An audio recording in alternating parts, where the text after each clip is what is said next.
سر آپ کا آنا جانا تو مختلف ممالک میں ہوگا، تو اجنبی زبان بولنے والے ممالک میں آپ کو کن لوگوں کے ساتھ سب سے زیادہ لگاؤ محسوس ہوا؟ دیکھیں بات یہ ہے کہ بھی اوورال ایک تو انگریزی ہر جگہ سمجھی جاتی، لیکن کئی بار ایسا ہوتا ہے کہ لوگ مثلا ترکی میں انگریزی نہیں سمجھی جاتی، یا سیریا میں یا مطلب فرانس والے جو ہیں وہ جان بوجھ کے انگریزی نہیں بولتے، وہ کہتے ہیں آپ کو فرینچ کیوں نہیں آتی۔ زبان کبھی بھی حائل نہیں ہوئی کسی انسان کو سمجھنے کے لیے، کہ جس طرح پرندوں کی چہچہاہٹ میں ایک خاص ردم ہوتی، اگر آپ اس تک پہنچ جائیں تو آپ سمجھ سکتے ہیں، اسی طرح ہر زبان کی اپنی ایک ردم ہوتی، اس میں اپنا ایک ایکسپریشن ہوتا ہے۔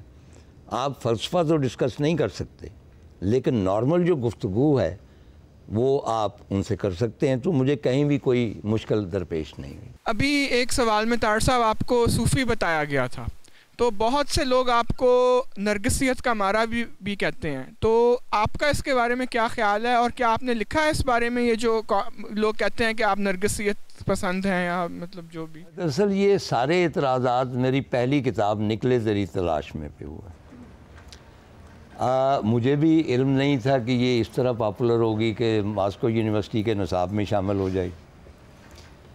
پہل تو یار لوگوں نے، جو میں کبھی کسی ٹی ہاؤس میں نہیں گیا تھا، کسی لٹریری محفل میں نہیں گیا تھا، میں نے تو اپنے طور پہ ایک کتاب لکھی اور وہیں بیٹھے بیٹھے لوگوں میں وہ مقبول ہو گئی، بہت سارے مطلب کہ لوگوں نے اس کی توصیف کی۔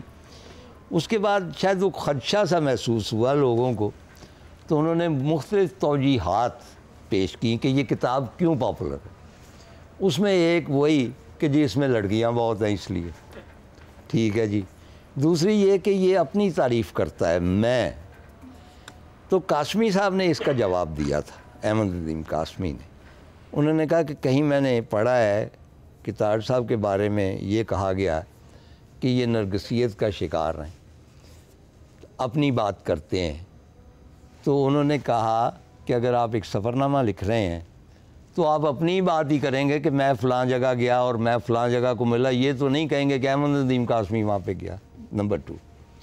دوسرا یہ ہے کہ جو آپ کا خیال ہے کہ میں اپنے آپ کو پسند کرتا ہوں، تو ہاں پھر مجھ میں نرگسیت ہے، کیونکہ میں اتنا برا نہیں ہوں کہ میں اپنے آپ کو ناپسند کروں یا اپنے آپ پہ لعن طعن کروں۔ میں اچھا ایک انسان ہونے کی کوشش کرتا ہوں، تو اگر میں خود کو نہیں پسند کرتا تو لوگ مجھے کیسے پسند کریں گے؟ دیکھیں نا، چنانچہ اگر میں آئینے میں، یہ بڑی پرلطف بات ہے، لوگ کہیں بھی آپ کو سانس نہیں دینے دیتے۔ اگر میں نے اپنی ابتدائی کتابوں میں، جب میں 20-25 سال کا ہوا کرتا تھا، تو میں اگر لکھا کہ میں نے فلاں کپڑے پہنے اور میں نے آئینے میں دیکھا تو میں اچھا لگ رہا تھا، جی یہ نرگسیت کا مارا ہوا۔ اب میں لکھتا ہوں کہ جناب اب میں آئینے میں دیکھتا ہوں تو وہاں پہ مجھے ایک عمر رسیدہ گدھ نظر آتا ہے، ہاں جی، جس سے ہال آتا ہے کہ یہ کیا چیز ہے، اور دیکھنے کو اب کہتے ہیں کہ جی آپ یہ کیا لکھ رہے ہیں طاہر صاحب، بھئی آپ وہاں پہ میں اچھا لگتا تھا، وہ آپ کو پسند نہیں، یہاں میں ایک گدھ لگتا ہوں، وہ آپ چاہتے کیا؟ آپ کا ناول ہے قربت مرگ میں محبت، اس میں عشق کا سلسلہ اس وقت شروع ہوتا ہے جب وہ ریٹائر ہو چکے ہوتے ہیں۔ عام طور پہ یہ عمر تو توبہ کرنے کی ہوتی ہے عشق سے، تو یہ اس عمر میں اس کی بابت کچھ کہیں؟ یہ توبہ کرنے کی عمر ہوگی، میرے لیے نہیں ہے، اور دوسری بات یہ ہے کہ وہ ایک کریکٹر ہے، وہ میں نہیں ہوں۔ ابھی میرا خیال آج ہی آپ نے نیوز سنی ہوگی کہ ایک بہت فیمس براڈ کاسٹر ہیں عباس صاحب، شاید یاور عباس، انہوں نے سجاد ظہیر کی بیٹی ہے کوئی 60-70 سال کی، اس کے ساتھ شادی کی۔ عشق کی کوئی عمر نہیں ہوتی، اور یہ جو کانسیپٹ ہے نا اللہ اللہ کرنے کا، تو اللہ اللہ کرنے کا تو تمام زندگی ہوتی ہے، اس میں کوئی خاص تھوڑی ہوتی کہ تب اللہ اللہ کرنے کی عمر ہوتی۔ لکھنے والے جو ہوتے ہیں وہ نارمل لوگ نہیں ہوتے، ان کو حاشا، مطلب آپ جو نارمل اخلاقیات ہیں ان کے پیمانوں پہ مت پرکھیں ان کو، ان کی کوئی نہ کوئی کل جو ہوتی ہے وہ ٹیڑھی ہوتی ہے۔ مثلا ایک دفعہ کسی انٹرویو میں نے کہا کہ جی کوئی بھی شریف آدمی بڑا ادیب نہیں ہوتا۔ اچھا، اشفاق صاحب کے ساتھ میرے بڑے اچھے تعلقات تھے، تو ہم ان کے ہاں کھانے پہ مدعو تھے، تو اشفاق صاحب مطلب پڑیا باندھ کے رکھتے تھے، یاد رکھتے، بھولتے نہیں تھے، وہاں ان کا بابا ازم نہیں ہوتا تھا۔ تو کہنے لگے میری بیوی کو کہ لو بھی میمونہ، یہ تمہارا خاوند مجھے بڑا ادیب ہی نہیں مانتا۔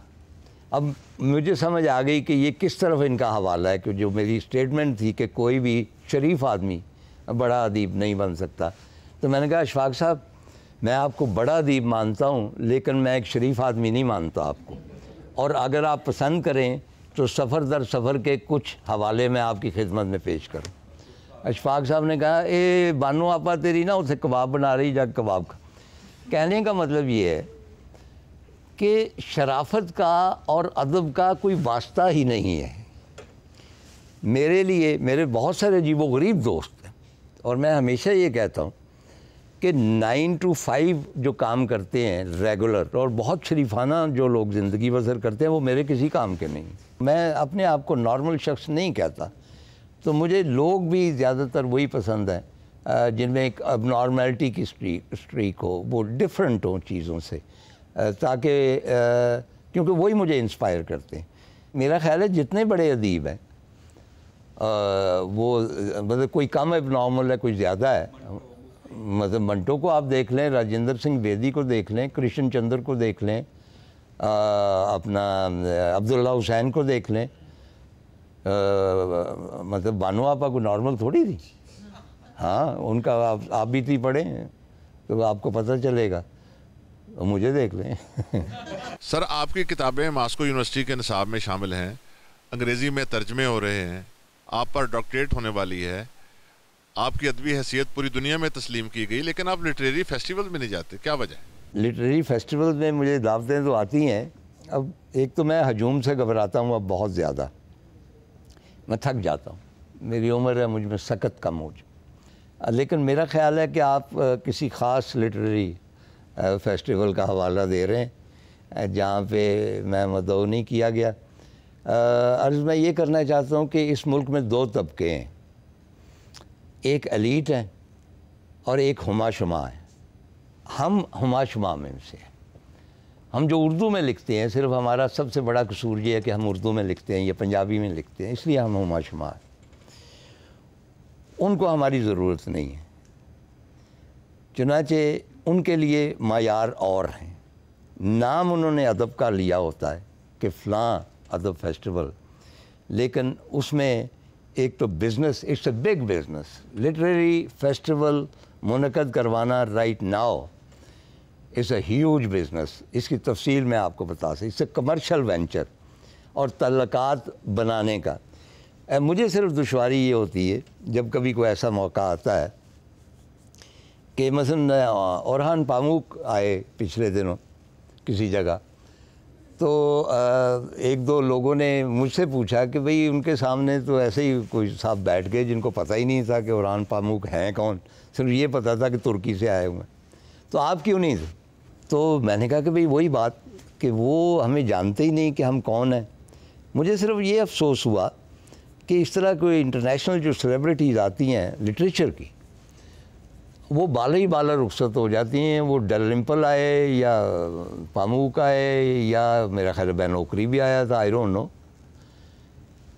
تو وہ جب رخصت ہو جاتے ہیں تو ان کے ذہن میں کوئی کانسیپٹ نہیں ہوتا کہ جس ملک پاکستان میں ہم گئے ہیں تو وہاں پہ کوئی لٹریچر کی ٹریڈیشن ہے یا نہیں ہے۔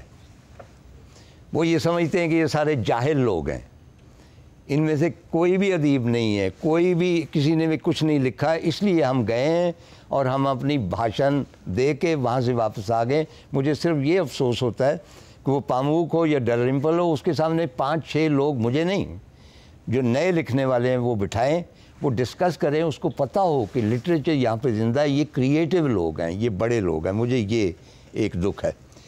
دوسری بات یہ ہے کہ جب وہ کچھ چینل مجھے فون کرتی ہے، مجھے وہ پرابلم ہوتی ہے کہ جی آپ کو کیوں مدعو نہیں کیا گیا، تو ان کو میں یہ کہتا ہوں کہ اس کی 2 ہی توجیحات ہو سکتی ہیں۔ ایک تو یہ کہ میں ان کے معیار پہ پورا نہیں اترتا، دوسری یہ کہ وہ میرے معیار پہ پورا نہیں